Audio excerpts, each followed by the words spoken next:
Well, I'll be doggone. As much as you don't want to be like your mother, the more you became Georgia 2.0, Jenny. That's all I'm going to say.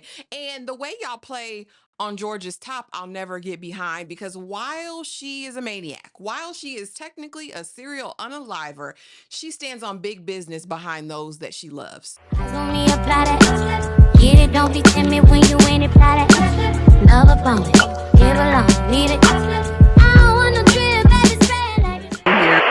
My name is Ashley, and this is My Sweet Perspective, where I give my take on all things TV and movie related, and I am here to put you on, okay? Guys, welcome back to the channel. This is something a little bit different. I don't think I've ever talked Ginny and Georgia on the channel, but hey, if I watched it, I need to talk about it. And so I came here so we can have this conversation. I don't even know how many of you guys of the Sweet Peas actually watch it, but hopefully it brings in some newer people. If you're new here, my name's Ashley. This is My Sweet Perspective, where I give my take on all things TV and movie related. And you know, I'm here to put you on, like I said, back to talk Ginny and Georgia season 3. But of course, we can't just start at season 3 because so much happened. So basically, where we're at in the story, we know that Georgia was getting married, honey. She had canceled the wedding because of all of these secrets and the investigator that was threatening to tell all her business, honey, to the mayor.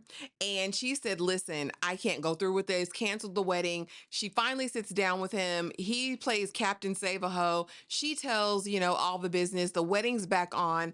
As soon as they get married, honey, the popo knocking at the dodo, ready to take her to jail, put her in the cuffs, put her in the back seat. Baby Austin is running after the cop car. When I tell you they left us on a cliffhanger, good TV. You know what I mean? Good TV. Some people say Ginny in Georgia is maybe like too hallmarky or whatever, but I mean, they get to business. Outside of Georgia's accent, this show is cooking to me. I absolutely love it. And like I said, for better or for worse, Georgia is going to ride behind her children. All right. Behind those that she loves, she'll do whatever needs to be done. But we know that she now will be on trial for the unaliving of Tom Fuller, who she did smother. Listen, she did it. But in her defense, I believe she thought she was doing the right thing. You know what I mean? Anyway, so now we open up and Georgia has to deal with the outcome, the fallout of everything. Her husband now is, I'm gonna stick beside you, but are there any other secrets? No, that's it. That's it. That's it. That's it, baby. I done told you everything. I love you real bad. And he said, fine, we're going to get through this. We're a family. We're going to do all the things. But we also know how quickly things can change. He's from money. He's got a government position. His chief of staff, his assistant, whoever the whippersnapper is, hates Georgia, although he respects it in her. You know what I mean? He's like, I like it in you, but you're too much. You know what I mean? Because you really are an unaliver. And so now we have to deal with court. We have to deal with this neighbor who they had like an uneasy peace because, they had gotten Gil to where he couldn't get an apartment in the town, all trying to protect Austin. Once the neighbor kind of peeped how abusive he was or, those abusive tendencies. So now she's on trial, and throughout this season, everything comes out. The investigator gets up there and is basically like she's a serial unaliver. At this point, this is when everything starts to crumble. Gil is on a mission to get Austin taken away from her. Zion is there and at first not listening, but now feels like everything Georgia ever told him was a lie. But my thing for you, Zion, and your nosy mama is, um, Georgia was homeless with her babies, right? She did that. But were you such an involved parent to find out? You were living your life and following your pursuits. You know what I'm saying? I don't know. It just gives very much to me. What is it? Monday morning quarterback. Like that's what it feels like to me with Zion and his mama. So of course Georgia is going on this journey, basically in order to win with the lawyer that her husband has hired. They have to present a strong united front, and once all of the lies come out, he's like, I can't deal with this, I can't deal with you, I can't deal with this. He leaves the house, and things are just kind of unfurling. She's on house arrest, she can't go anywhere, she can't do anything, so her hands are tied. Meanwhile, Jenny is out here. We know Marcus issues and had a breakdown.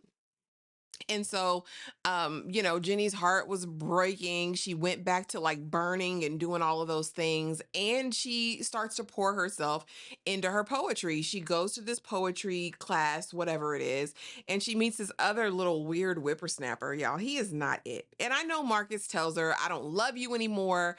That's nothing I can do about it. We know he's just a broken boy.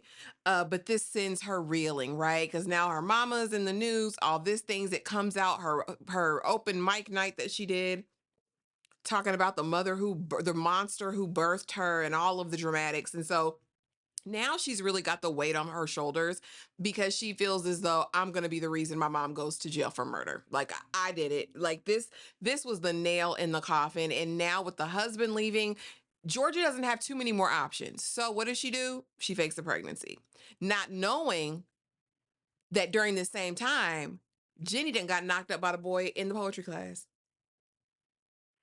who, when she tells him, says, that's wild. That's what he says to her. That's wild.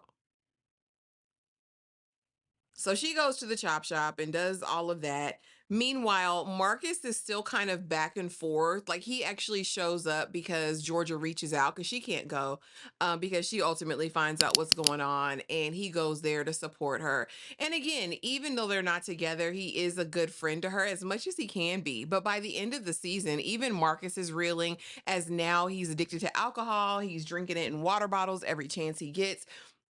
Max is trying to fight for her brother's life. The parents aren't taking it seriously. By the time the season wraps up, we do see him going to rehab and hopefully getting the mental health help that he needs. It's like the parents just don't think it's a real thing, and it's like, baby, he is. He acts like he doesn't want to be here. And at one point, he and Georgia actually commiserate on that because now she's known as a murderer. Eventually, her husband comes back because she fakes this pregnancy, but ultimately, he finds out she lied about that, and it's up from there. He said, I thought I could love you. I thought I could be with you. I thought I could be all those things, but I'll never be that for you. And ultimately, at the end of the day, George's kids are going to come before anything else. She's been a grifter and a hustler for so long.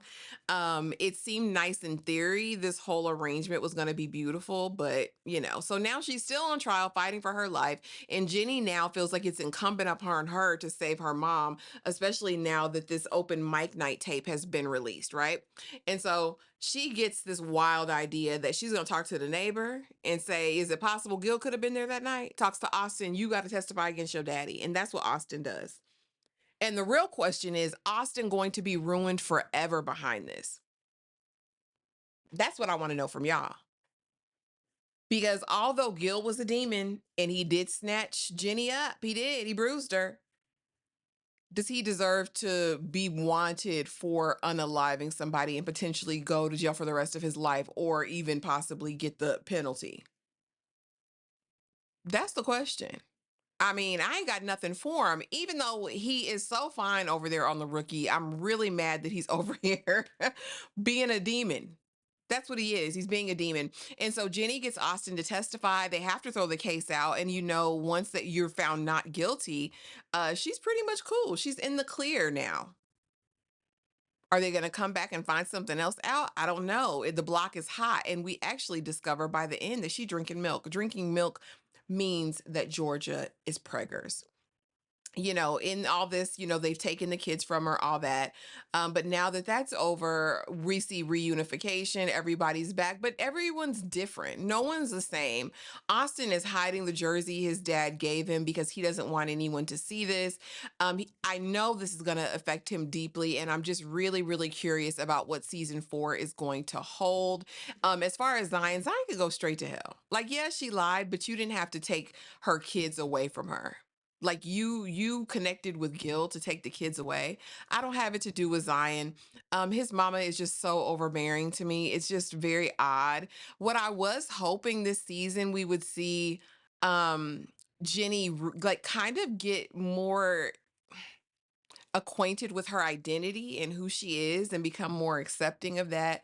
And maybe we'll see that in later seasons. It just doesn't seem to be a priority in the storyline. But you guys, that's what kind of stood out to me in season 3. I like the twist that we're left on here with Georgia being pregnant because, girl, is it Joe's? Is it your husband's? Who could it be? Because we finally see that unrequited love situation come together. But again, Joe is like the safe bet. He held her down, he was there for her the entire time. But is Georgia built for this life? And if Mr. Moneybags comes through dripping, is she going to be back there? I mean, she's got the house, she's got everything now, but how long can she maintain it? She's going to have to get something done. But you guys, that's Ginny and Georgia season 3. Drop it in the comments. Let me know if you watched. Let me know what you thought of it. Do you want a season 4? I need to check to see if it's been renewed. But I was absolutely here for it. It was a fun watch compared to this other heavy stuff we've been watching. Don't forget to like, comment, subscribe, hit the notification bell so you don't miss a thing. And I will see y'all in the next video. Thanks for watching.